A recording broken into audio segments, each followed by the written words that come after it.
I am in fact on my floor in my wardrobe room, and yeah, I'm going to be delivering the story time. So yeah, where do I start? So I will start from my labour. So my labour was in fact 32 hours and 26 minutes long. A long time. But I gave birth to a beautiful little bundle of joy, which is him. My little cute little bunny.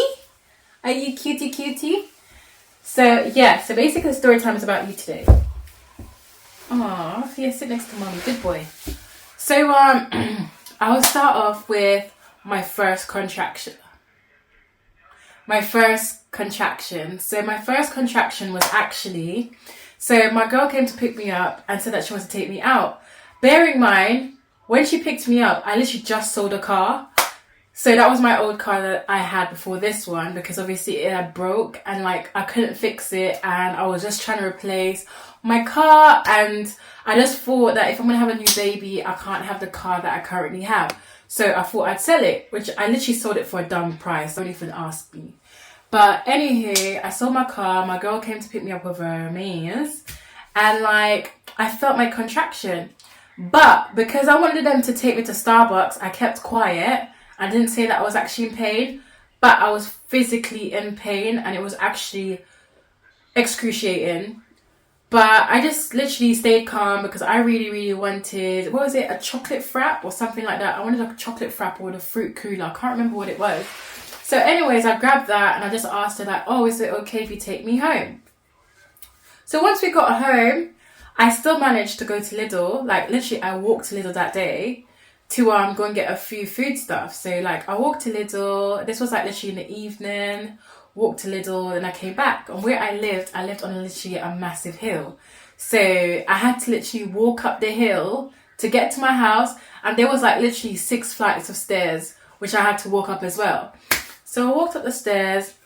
In the midnight, I was just like, obviously to my partner, I was like, literally I'm feeling contractions. Like, he's like, do you think the baby's coming? I was like, no, I don't think the baby's coming, but I can feel contractions.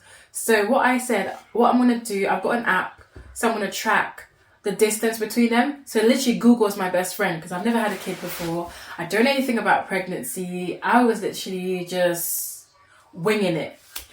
So all night I was literally up in a bit of pain, felt contractions. So in the morning, my friend came and picked me up. So she picked me up and my mum was on the other line like, oh my god, okay, just make sure that you keep me in the loop of what's happening. I was like, okay, no problems, I'll let you know. So I kept my mum in the loop.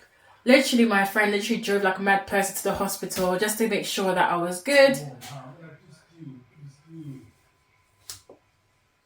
So we went literally to the hospital now. I can literally barely walk because I'm just thinking like, oh my god, I'm actually in pain. And if you know me well enough, I've got quite a high tolerance for pain. So there was this lovely man in the car park of the hospital. He literally gave me a wheelchair. So with the wheelchair, I literally my partner, my friend was literally with me, pushing me. And like when we got to the hospital due to COVID, they were like, oh, you guys can't come with her, so she's going to have to walk. When I say I was struggling up those stairs, you know, like when you're holding onto the, what's it called? I think it's called a banister, innit? Like, I was holding the banister trying to literally make my way up the stairs like this. Like, when I said that it was really mad, it was mad. Like, I even said to them that, yo, this is actually quite excruciating.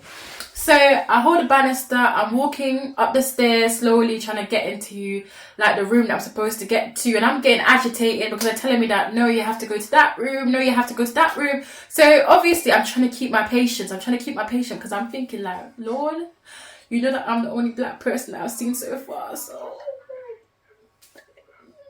yeah, that's my exact thoughts, bro. But anyways, like, so I managed to find a nurse, and the nurse was just like, oh, do you want to quickly sit on the bed? I was just like, okay, no problem. She's like, have you had something to eat? I was just like, no. So like, obviously she was really nice. She offered me like some toast, had some toast, and I laid there. Then another nurse came in, she looked at me and she was like to me, you don't look like you're in that much pain. She's like, anyways, I will check, but I don't think the baby's any close. Oh my God, if you could see the expressions that he's doing right now, like, it's actually giving me life. So, anywho, like, literally, she said to me that, nah, like, what are you doing now? She was like, no, you don't look like you're in that much pain, so I'm gonna have to send you home. So, me, like, it's my first time, so I'm just thinking that, oh, maybe I'm being melodramatic, so let me go home. She said something about, like, you're only, like, 4 centimeters or something like that, so I'm gonna send you home. Something like that, I can't remember word for word. So, like, literally, I was literally in pain because even going back down them stairs, it was a struggle. So, I saw my friend and I saw my partner, and, like, I was like, guys, like, this is what they said. And, like, obviously everyone's looking at me like, what do you mean? And I was just like, that's what they said. So obviously my friend drove me back, but before we went back, I stopped at KFC to get some food. If you guys know me, KFC is my favorite, especially a Whopper meal. Like, literally on a good day I get an Angus, but like on a day that I can afford, I get like a Whopper meal. So I got a Whopper meal, and like I got some like cheese bites, because they hit different. I'm not gonna lie. Cheese bites, they hit different. So anyways, I got my cheese bite, got my Whopper meal with some fries, because you know that you can't do without that side, and some literally Fanta. No, I got orange juice. I got orange juice because I was pregnant, and Fanta just makes you gassy. So I literally got home. When I got home, I just went straight back to work, because I was just thinking, like, if they say that it's not that deep, then it's not that deep. So, like, literally, I tried to ring my midwife, and she was literally on annual leave. So my midwife, can you believe, I thank God for my midwife, because she literally rang all her colleagues and said that, could you go and check on Ray, please? So in like literally a couple of hours, like maybe an hour, like after I rang her, I went to have a shower, blah, blah, blah. Then they came. So when they literally came to see me, they were just like, no, like literally you're enough dilated, like the baby could come at any time. So I was just like, so why did the woman tell me to come back home? They were just like, we don't know why she told you to come back home. But they were just like, you can have the baby at any time. So I was just like, okay. So I'm there with gas and air, literally sucking in gas and air, like waiting for the baby to come. Like, I couldn't go to the toilet. Like, if I want to go to the toilet, they have to come with me, because like basically I was literally having a home birth. So they had to come to the toilet with me, because they said that if I go to the toilet, I might mistake my wee or something like that for like literally accidentally pushing the baby in the toilet bowl. So guys, I know this is very descriptive. You can literally fast forwards if it's very deep. So anyways, like, that's what happened. And then obviously the magic started to happen. Like, for some reason the nurse was just like, okay, we're gonna check you again. And they were just like, oh my gosh, yeah, the baby, yeah, you're dilated enough. I think it's time to start pushing. So now I'm thinking that I'm a G. I'm there like literally with my gas and air, pushing anyhow, like with my gas and air. And like, next thing they're saying to me, like, wait a minute. I was like, why am I waiting, man? I'm supposed to be meeting my baby anytime soon. They're just like, it seems like you've got a temperature and there might be a potential infection. I was like, what? They were just like, we might have to potentially send you to the hospital. So they're like, we're going to call the ambulance. There's an ambulance on standby. So all this time, like literally I'm there on gas and air, like waiting. And like the ambulance was there for the whole time. For some reason, my intercom, because remember that I live on the top floor, my intercom weren't coming through. So I wasn't able to literally hear them. So after an hour, that's when it finally came through. Next thing, like, remember I live on this, like, the 6th floor. So they were asking me, Ray, would you be able to make it? Like, would you be able to walk down them stairs? I was like, hell no. There is no way I can walk down them stairs. So next thing, they had like this chair that they put me on, in which they pushed me down at every single step. When I said that I felt every single step, it was deep. Like, I felt every single step while they were pushing me down them stairs. And you know, like when your whole body's jerking, like if you've literally been in a plane in which you felt turbulence. That's exactly what I felt in one motion every single time I was going down them stairs. It was like a roller coaster that I didn't want to be on. So anyways, we make it. Like going down the stairs. Finally, we got to the ambulance, and then they had to do some mad thing and push me in backwards. And like, cause guys, I'm not gonna lie, like I was looking like a whale. I was huge. I was so huge. Like you'd think that I was carrying twins. So they pushed me in the ambulance, and like obviously my friend couldn't come. So basically my friend had to go home, and then like I was in the ambulance with my partner. Sorry. Whew, gotta clear my throat. So we go to the hospital now. Like I'm not gonna lie, I couldn't remember majority of the stuff that was happening in the ambulance. I just literally in that moment, in that time, I just felt like, yo, God, if I'm gonna die, fam, I'm just hoping that my child makes it. And I know that's not a good thing to think, but in that time, that's just how I felt. So once we get to the hospital now, they told me that I can go into the water bath. I was excited for the water bath because I was just thinking like, this is going to be mad comfortable. I love water. That's literally my favourite hobby, to be in the water. So now I'm in the water bath. And I'm just there chilling. Like, can you believe the nurses left me just with my partner in the water bath? And like, obviously, I'm in so much pain that I fell asleep and I literally went down. So my little wig, so I forgot to even tell you guys, I thought I'd be doing glamour by giving birth.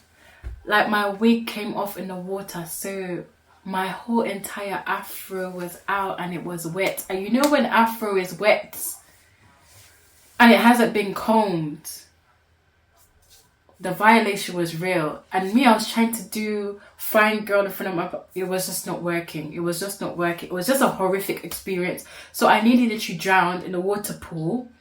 Then I started to feel really cold because the water wasn't even warm. And I was like to them, like, I need to get out of this bath. It's freezing. Nobody's listening to me. Like, no one's listening to me. I'm telling the people that I'm cold. They're not listening. Until the point where I literally get mad. Like, I don't remember this bit, but my partner said that apparently I got mad. I took off all my clothes. Sorry, baby. Took off all my clothes. I was just like, I need a blanket now. Like, I was actually losing it. On top of it as well, now that we got to the ward and they've taken me to the ward, remember that I haven't had any pain relief. All I've just been on is gas and air. I'm in so much pain. So much pain. Because bear in mind, since the Burger King, I haven't eaten because I wasn't allowed to eat. So all that time, I'm starving and I can't eat anything. On top of it as well, like literally, I'm in pain. So I'm in there, then a male doctor comes. I'm not really comfortable with a male doctor because I'm a bit, not saying that obviously male doctors can't do their job, but bear in mind, I'm not really wearing that much clothing and there's a male doctor in there kind of thing. So he asked my partner, well, he didn't even ask my partner, he came to me and asked me like, we've got a new drug in which we're not really sure about, but we'll try and, would you be comfortable with using it? If someone is going through the amount of pain that I have, why would they say no to drugs? Like, why would they say no to injection? If you're in that much pain, obviously you're going to automatically say yes, wouldn't you? So obviously they made me sign this disclosure while I'm under duress for literally them to inject my back. When I said that, it wasn't even one injection. They injected me in my back literally 8 times.